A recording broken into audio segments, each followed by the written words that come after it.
sama dengan lo tetap tukang pala.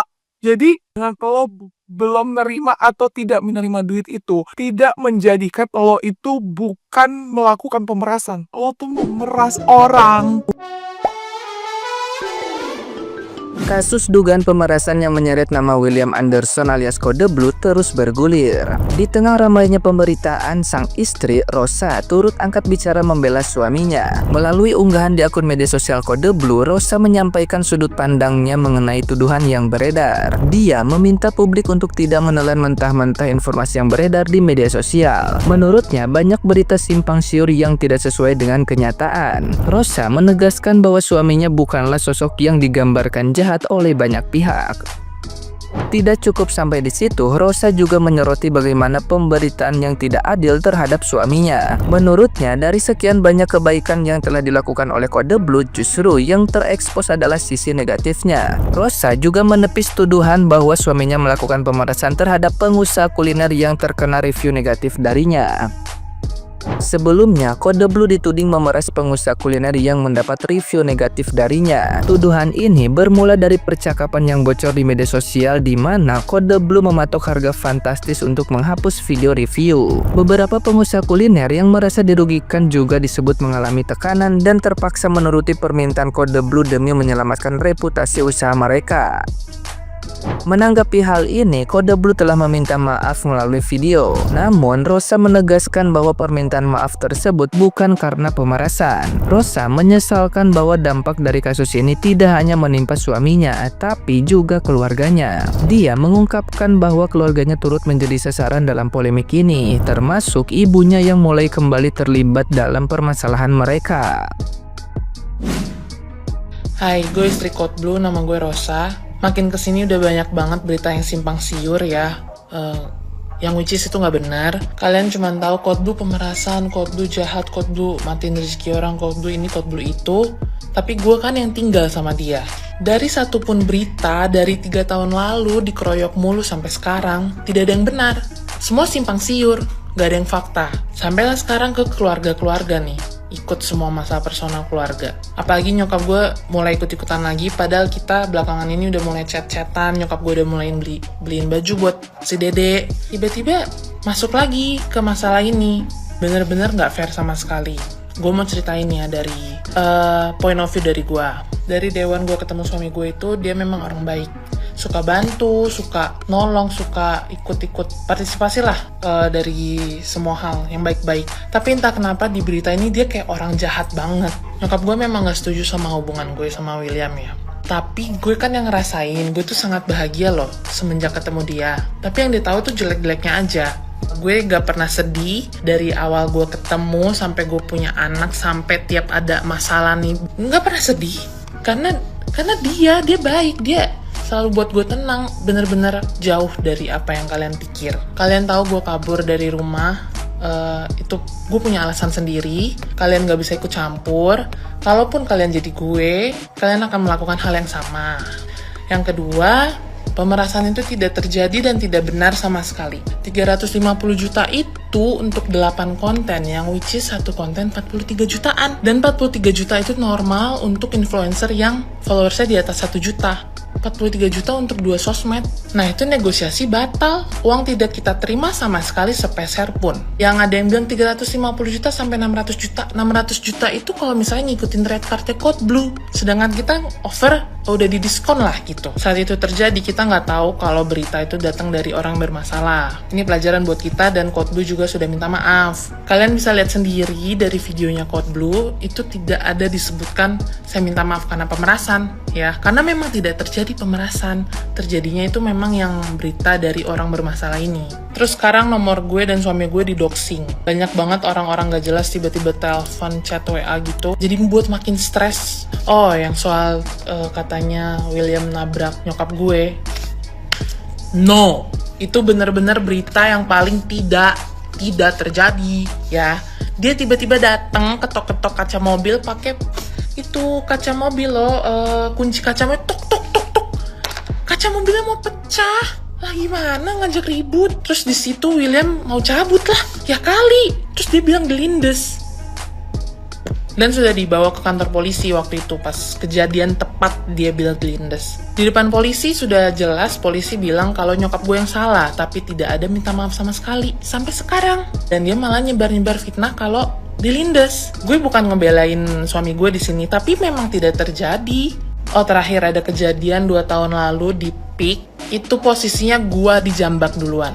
Gue lagi makan di restoran. Gue lagi makan, tiba-tiba kakak gue datang bersama teman-temannya. Teman-temannya itu datang duluan, terus dia nyebar kayak kesana di sana, kayak udah siap-siap buat videoin. Tiba-tiba kakak gue datang, marah-marah ke meja tempat makan gue, nunjuk-nunjuk. Pokoknya ngata-ngatain William sambil temennya yang di sebelah videoin. Gue aja keluar kan, kayak mau ribut gitu soalnya nggak enak di dalam. Pas lagi jalan mau keluar, udah deket pintu keluar, gue dijambak cuy. Literally dijambak, ya gue bales lah. Suami gue ngelerai, dibilangnya dia ikut jambak. Gimana sih? Terus gue pakai nails kan waktu itu, kuku gue sampai patah semua, berdarah, hancur sampai ke rumah sakit. Kalau ada yang punya masalah sama gue atau William, bisa reach out aja ke kita. Kalau misalnya emang nggak punya masalah dan nggak kenal, ya stop aja. Nggak usah ikut-ikutan ngebully gitu loh. Banyak hal yang tidak terjadi tapi diomongin, jadi ya fitnah. Tetapi terus-terusan, jadinya apa? Tahu. Nah, gimana nih menurut netizen yang terhormat? Silakan berkomentar ya. Itu tuh, negosiasi tidak terjadi, uang kita tidak terima sepeser pun, itu bukan pemerasan. Itulah yang sick menurut gue. Kayaknya Code Blue itu bukan cuman si cowoknya, melainkan mereka tuh komplotan ya laki ini, karena mindsetnya sama. Kenapa kalian bisa mikir hal itu bukan pemerasan? Just because you didn't receive the money. Ada loginya. Lu lihat pengemis di jalanan, dia ngemis nih, tapi lu gak kasih dia duit. Oh, berarti dia bukan pengemis. Ngerti ya? Dia tetap mengemis sama dengan lo tetap tukang pala. Jadi dengan lo belum menerima atau tidak menerima duit itu tidak menjadikan lo itu bukan melakukan pemerasan. Lo tuh memeras orang. Gue yang dulunya suka sama konten-konten dia sampai speak up itu karena dia udah terlalu jahat. Teman-teman gue yang punya usaha F&B tuh titip pesan, tolong dong kasih tahu kalau 2-3 tahun belakangan ini tuh kita benar-benar terpuruk banget. Kita benar-benar susah mati-matian mempertahankan bisnis ini. Tiba-tiba ada orang yang ngaku-ngaku sebagai food critic dan F&B consultant, cari-cari kesalahan dari restoran itu, terus di-up viral, untuk di-take down kontennya, untuk settlement harus bayar dia uang, terus dia bilang, itu kan secara profesional, itu kan secara rekat gue. Lu tukang palak coy, lu tukang palak. Gue di sini, gue nggak mau ikut campur urusan keluarga lo. Karena menurut gue itu karena gue tuh udah personal lu lah, terserah lu mau ribut sama mertua lu, gue nggak ngurus. Yang gue urus sekarang adalah lo itu kriminal, dan menurut gue you have to be cancelled or at least you have to be jailed. Kalau enggak ditindak tegas, orang kayak gini tuh bakalan ada lagi penjamur UMKM di Indonesia tuh bakalan mati, restoran di Indonesia. Orang-orang kayak Code Blue ini berbahaya sekali. Orang seperti dia dan komplotannya itu harus dibahas nih. Ada satu food reviewer yang gue bilang sama kalian di video gue yang sebelumnya, kalau dia itu dalam tanda kutip itu memeras. Dia bilangnya sih nggak meras, dia bilangnya katanya kerjasama gitu kan, yang mana dia itu punya red card gitu. Kalau misalnya kita minta di review sama dia, itu angkanya sekian, 350 juta sampai 600 juta. Sebelumnya dia itu udah nge-review jelek, paham kan? Kita tuh udah di-review jelek sama dia. Setelah itu giliran kita memperbaiki dan kita minta di review lagi, dia ngeluarin harga segitu dengan iming-iming kalau ya gue bisa jadi food consultant di restoran elu, di warung elu gitu loh. Gue sebagai orang yang punya warung kecil 2x2 di pasar, kalau misalnya gue digituin rasanya tuh gimana gitu. Jangankan dimintain 350 juta, mungkin rate-nya beda-beda kali. Rate pasar sama rate yang di mall atau rate yang di restoran mungkin beda gitu. Kok tega gitu loh lu? Kok tega gitu? Dan lu bisa-bisanya punya buzzer yang bisa ngasih rating 1 ke restoran tersebut. Lu bilang restoran itu katanya ada pakunya lah, lu bilang ada murnya lah.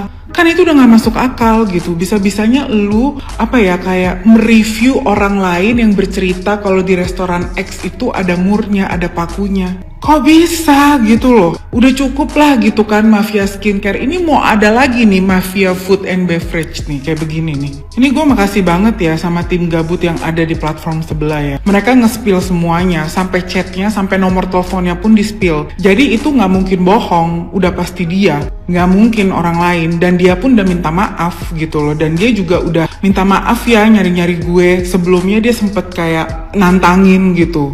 Ayo ribut lah. Gila sih, segitunya nyari duit, mencari rejeki dengan cara menghancurkan rejeki orang. Semoga karma berbalik kepadamu ya. Gila, itu nggak berkah banget memberi makan keluarga dengan cara yang begitu. Lu mau minta maaf berkali-kali pun menurut gue ini cancel culture kita perlu banget sih guys. Perlu banget, sumpah demi Tuhan, nggak gini caranya. Nggak ada kok restoran yang nggak terima kritikan, kita semua bisa terima kritik. Kritik yang membangun, yes. Pastinya gitu loh, di makanan ada rambut, di makanan ada lalat, di makanan ada binatang atau ada apapun itu, kita akan berusaha semaksimal mungkin gitu kan. Tapi nggak dengan setelah itu minta di review lagi terus jawabannya adalah dikasih red card gitu. Kok bisa?